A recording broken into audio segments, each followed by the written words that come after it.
एक दफ़ा फिर यही कहूँगा कि आज मैं पूरा यकीन था मुझे कि आज ये रिपोर्ट डीसील होगी और उसके बाद बच्ची को हमारे हवाले किया जाएगा, लेकिन अनफॉर्चुनेटली आपने देखा कि चूँकि जज साहब के अगेंस्ट एक अपील उन्होंने की हुई है, तो जज साहब ने ये मुनासिब समझा कि पहले 28 को उसका डिसीजन हो जाए और उसके बाद वो इस केस को देखेंगे कि क्या इसके ऊपर डिसीजन लेते हैं। मैं उम्मीद करता हूँ कि 28 को या डेट तो 5 है, लेकिन एज़ अर्लीस्ट 28 के बाद हम इसे देखेंगे कि इसमें क्या होता है और उम्मीद अच्छे की करेंगे। ठीक, थैंक यू। कोर्ट के साथ सामने ये रिक्वेस्ट रखी थी कि लर्नेड ऑनरेबल कोर्ट ने ये हुक्म फरमाया था कि अगर कोई स्टे ऑर्डर या प्रोसीडिंग्स को रिस्ट्रेन करने का ऑर्डर नहीं आता तो कोर्ट प्रोसीड करेगी विद द केस। मगर अब कोर्ट का व्यू ये है कि since the application is pending और 28 तारीख तक हेयरिंग एक्सपेक्टेड है, तो उससे पहले हम प्रोसीड केस के साथ नहीं करेंगे और इसमें 5 तारीख की डेट जो है लंदन ट्रायल कोर्ट ने दी है, वेयर इन हमारी एक एप्लीकेशन भी कोर्ट में पेंडिंग है सर्टिफाइड की, जिसमें जो शेल्टर होम से एक रिपोर्ट आई थी वो इन्वेलप ओपन करना था, तो वो एप्लीकेशन पे भी पेंडिंग है और ऐसे कुछ भी प्रोसीडिंग्स नहीं हुई। अब देखते हैं कि 28 तारीख को क्या फेट होती है उस एप्लीकेशन की।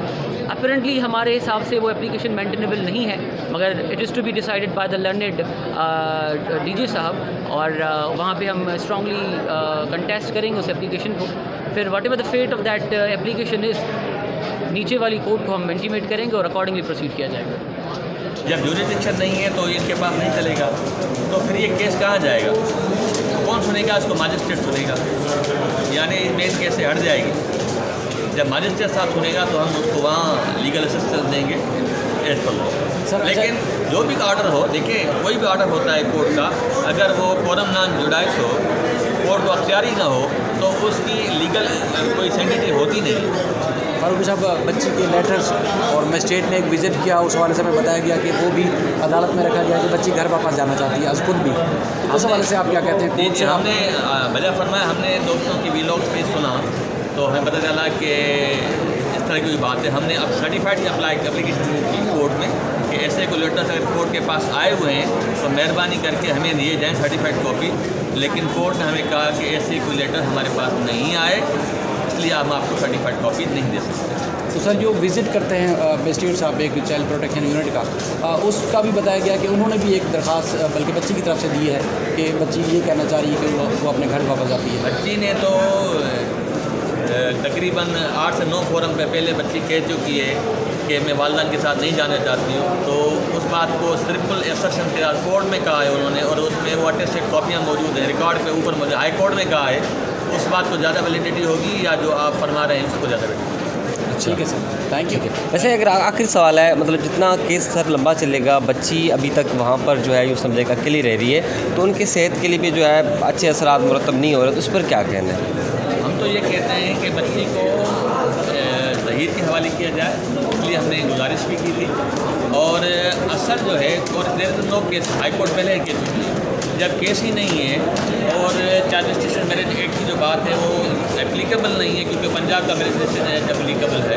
बच्ची को यकीनन आप सही फरमा रहे हैं कि बच्ची को फैसलों में नहीं अपने हस्बैंड के साथ, क्योंकि उसने चॉइस किया था हाई कोर्ट के सामने, उसके साथ जाना चाहिए। सर, वैसे ये केस जिस तरह चल रहा है, ज़ाहिर प्रैक्टिस भी आप करते हैं रोज़ाना की बुनियाद पर दूसरे केसेस में भी, तो आप क्या समझने होगा क्या, मतलब मुल्ज़मान से भी हट के, मुद्दई साइड से भी हट के, क्या नतीजा क्या है? आप इस वक्त मुझसे इंटरव्यू कर रहे हैं as an advocate of accused, तो मैं ये हट के प्रिजम्पशन कैसे दे सकता हूँ? ले नहीं सकता। सॉरी साहब, मैं इस तरह की कोई प्रिजम्पशन अब नहीं दे सकता।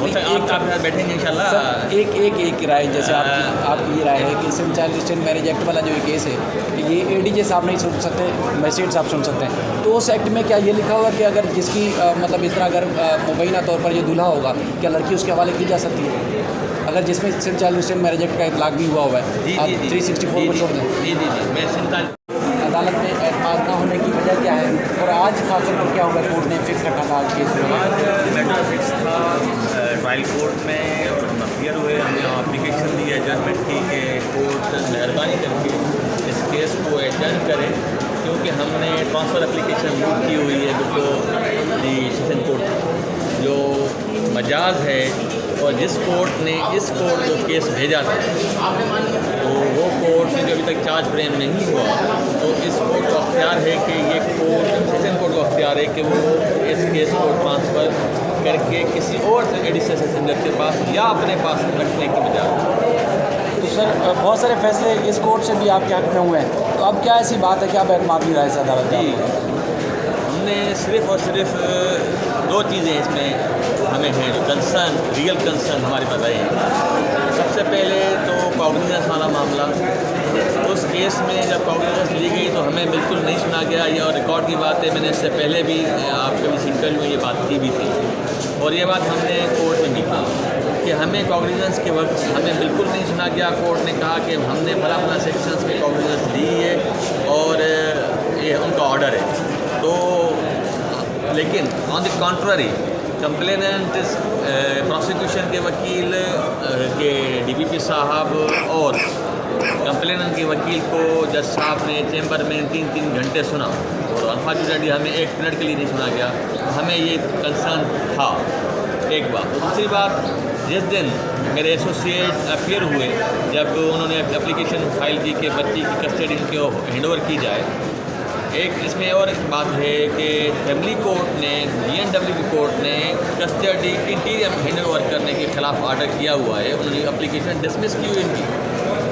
अब ये चाह रहे हैं दोस्त के कंप्लेंट साइड ये चाह रही है कि इनको कस्टडी यहाँ से मिले, जब GNW कोर्ट ने जो मजाज थी कस्टडी को देने की, उसने ऑलरेडी वो एप्लीकेशन डिसमिस की हुई है।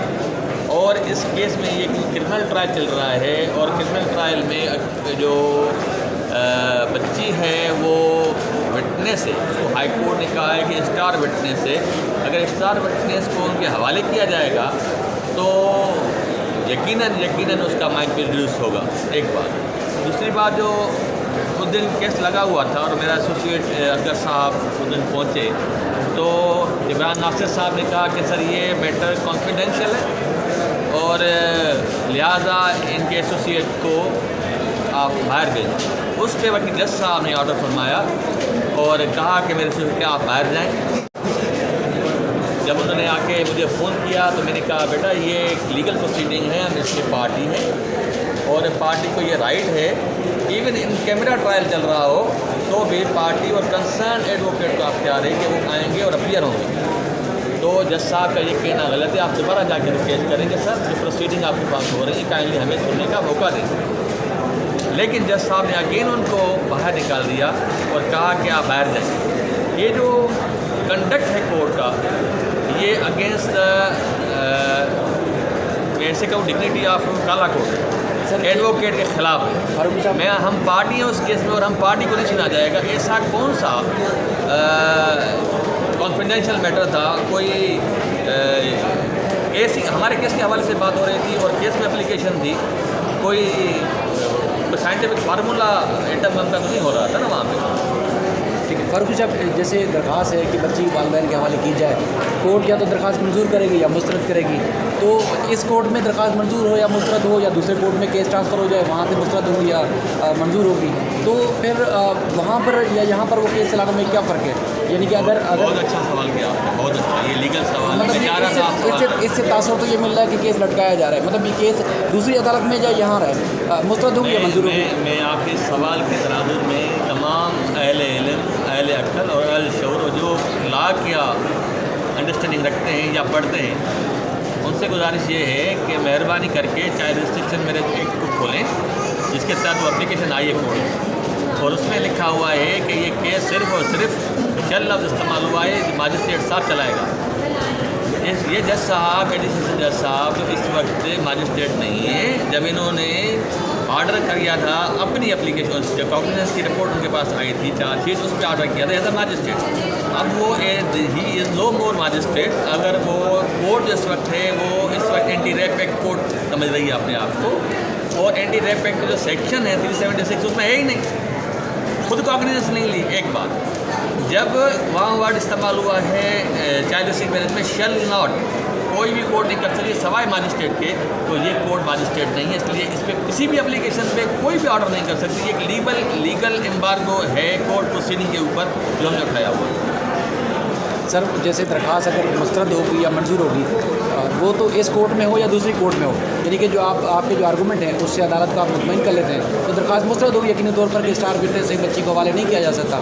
दूसरी कोर्ट में भी जाएगा तो यही कुछ होगा। नहीं, तो मैंने इस अदालत में नहीं अभी तक आप कहें कि नाम के उस कोर्ट को जुरिस्डिक्शन ही नहीं है सबसे पहले, तो मैं ये हट के प्रिजम्पशन कैसे ले सकता हूँ? ले नहीं सकता।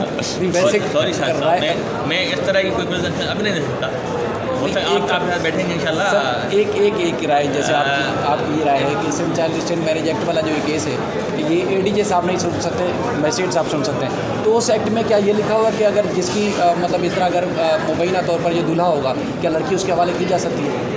अगर जिसमें Sindh child restraint marriage act का इतलाक भी हुआ है, आप 364 को छोड़ दें। जी मैं सिंध लीगल बात की खड़ा कि आपने अच्छा सवाल किया। जवाब यह है कि सिंध चाइल्ड रिस्ट्रेंशन मैरिज एक्ट की हदूद और क़ुयूद उसमें मुतय्यन है कि सिंध चाइल्ड रिस्ट्रेंशन एक्ट में होगा applicable to the act of Sindh, और ये शादी हुई है पंजाब में तो ये तो लॉ एप्लीकेबल ही नहीं है। इस केस को यहाँ इस पॉइंट को चलना ही नहीं चाहिए, ये चलेगा तो चलेगा पंजाब में। ठीक है sir, thank you. Welcome. Sir ये आपने